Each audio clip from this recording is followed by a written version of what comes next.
Hello everyone, in this video I'm going to show you how to apply for a Mastercard. So all you need to do is write mastercard.us and then you can choose the Mastercard. Is it for you or for business? Let's say for you. You need to find the card first, explore all cards, and then you click on apply for a card.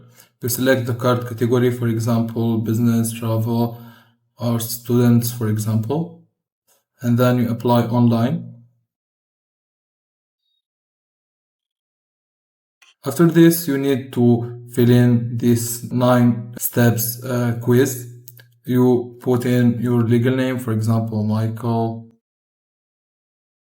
and then it will ask you about your citizenship. If you are a US citizen, you click on yes. If no, you press no.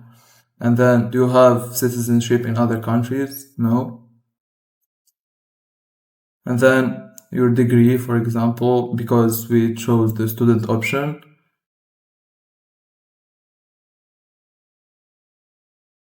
And you continue all the 9 steps.